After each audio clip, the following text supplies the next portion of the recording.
మీ అందరికీ నా వందనాలు. యోహాను రాసిన ప్రకటన గ్రంథం 1వ అధ్యాయం చెప్పుచున్నాను. యేసుక్రీస్తు తన దాసులకు కనుపరుచుటకు దేవుడైన అనుగ్రహించిన ప్రత్యక్షత. ఈ సంగతులు త్వరలో సంభవింపబై ఉన్నవి. ఆయన తన దూత ద్వారా వర్తమానం పంపి తన దాసుడైన యోహానుకు వాటిని సూచించాను. అతడు దేవుని వాక్యము గూర్చియు యేసుక్రీస్తు సాక్ష్యము గూర్చియు తాను చూచినంత మటుకు సాక్ష్యం ఇచ్చాను. సమయము సమీపించినది కనుక ఈ ప్రవచన వాక్యము చదువువాడు, వాటిని విని ఇందులో వ్రాయబడిన సంగతులు గైకొనువాడు ధన్యుడు. యోహాను ఆసియాలో ఉన్న 7 సంఘములకు శుభమని చెప్పి వ్రాయున్నది. వర్తమాన భూత భవిష్యత్ కాలంలో ఉన్నవాని నుండి, ఆయన సింహాసనం ఎదురనున్న 7 ఆత్మల నుండి, నమ్మకమైన సాక్షియు, మృతుల నుండి ఆది సంపూర్ణంగా లేచిన వాడును, భూపతులకు అధిపతి అయిన యేసుక్రీస్తు నుండి కృపా సమాధానాలు మీకు కలుగునుగాక.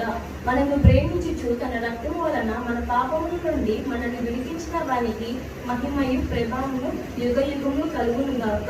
ఆమేన్. ఆయన మనల్ని తన తండ్రి యొక్క దేవునికి ఒక రాజముగాను యాజకులుగాను చేశాను. ఇదిగో ఆయన మేఘారుడై వచ్చుచున్నాడు. ప్రతి నేత్రం ఆయనను చూచెను. ఆయనను పొడిచిన వారు చూచెదరు. భూజనులందరూ ఆయన చూసి రొమ్ము కొట్టుకుందరు. అవును, ఆమేన్. అల్ఫయు ఒమేగయు నేనే, వర్తమాన భూత భవిష్యత్ కాలంలో ఉండువాడు నేనే అని సర్వాధికారి దేవుడవు ప్రభు సెలవిచ్చుచున్నాడు.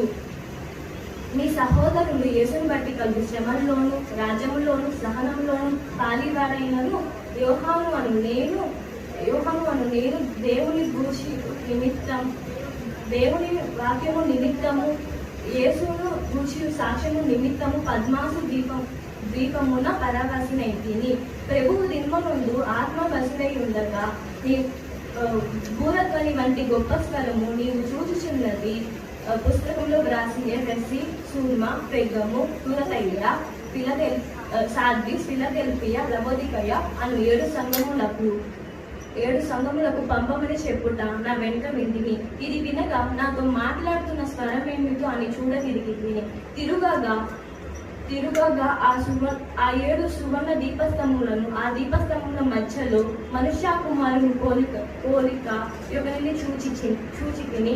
ఆయన తన పాదముల మట్టుకు నిలుచున్న వస్త్రం ధరించుకొని రొమ్మునకు బంగారు దట్టి కట్టుకొని ఉండెను. ఆయన తలయు తల వెంట్రుకలు తెల్లవి ఉండిన హిమమంత ధవలముగా ఉండేను. ఆయన నేత్రములు అగ్నిజ్వాల వలె ఉండేను.